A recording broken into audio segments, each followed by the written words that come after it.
గ్రంథము 10వ అధ్యాయము, సామెతల గ్రంథము 10వ అధ్యాయము 22వ వచనం.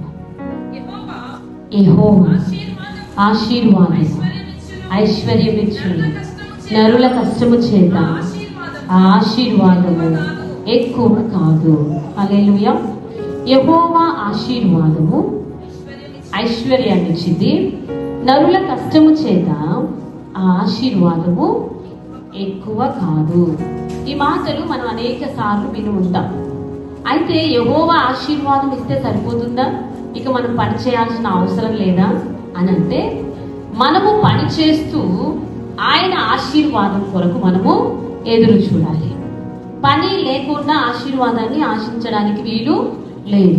ఈరోజు నువ్వు ఏదో ఒక పని చేసినప్పుడు దాన్ని దేవుడు ఆశీర్వదిస్తే అప్పుడు నువ్వు ఐశ్వర్యవంతులు అవుతావు. ఐశ్వర్యవంతులం అవ్వడం అనేది చాలా కష్టమైన పని. ఆ మాట అందరికీ ఉపయోగించరు. వారు తినగా మిగిలిన దాన్ని ఇతరులకు ఇచ్చేదాన్ని ఆశీర్వాదం అంటారు. వారిని ఐశ్వర్యవంతులు అంటారు, మరొక పేరులో ధనవంతులు అంటారు. ధనవంతులు అవ్వడానికి మనము రోజు చేస్తున్న కష్టము కంటే అధికమైన ఆశీర్వాదాన్ని మనం చూడగలిగితేనే ధనవంతులుగా పిలువబడతాం.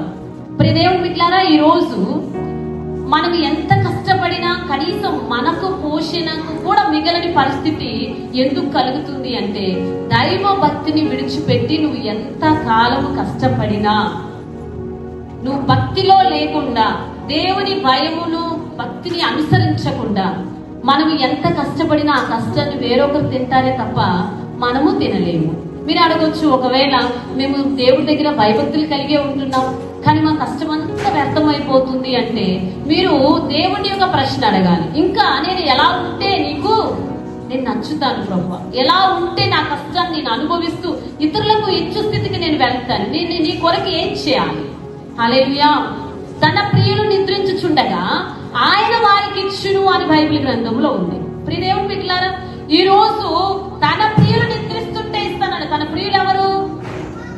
వారు ఏమైనా స్పెషల్ గా ఉంటారా అంటే అది కాదు. ప్రియదేవుని బిడ్డలారా, యెహోవా యందు భయభక్తులు కలిగిన వారు ఆయన పిల్లలుగాను ప్రియులుగాను ఏర్పాటు చేయబడతారు.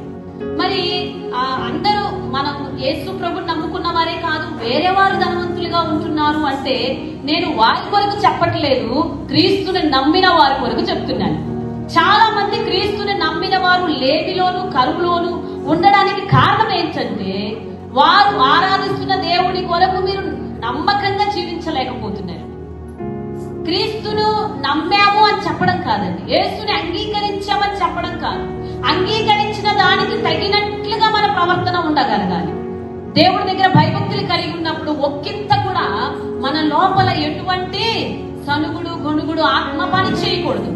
నువ్వు అంత భయభక్తులు కలిగి ఉండి, అంతలా ఉపవాసాలు ఉండి, నువ్వు చిన్న సనుగుడు అనే ఆ పరిస్థితి నీ లోపల ఉంటే, ఆ శరీర కార్యం నీలో ఉంటే, నువ్వు ఏ పని చేసిన దాంట్లో బ్లెస్సింగ్ ఉండదు.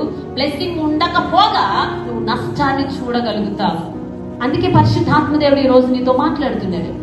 నీ హృదయాన్ని ముందుగా శుద్ధి చేసుకుని ప్రభుని చూడగలిగే అంత శక్తిని, లేదా ప్రభు యొక్క ప్రత్యక్షతను చూడగలిగేది గాను, ప్రభు యొక్క స్వరమును వినగలిగేది గాను, ప్రభు యొక్క ఆత్మను మనము అనుభవించే వారిగా ఉంటూ మనము ఆయన యందు భయభక్తులు కలిగి ఉంటే మన యొక్క కష్టార్జితాన్ని మనం తినడమే కాదు, ఆయన దీవెనను మనము పొందుకోగలుగుతాము. దేవునికి స్తోత్రం. హల్లెలూయా.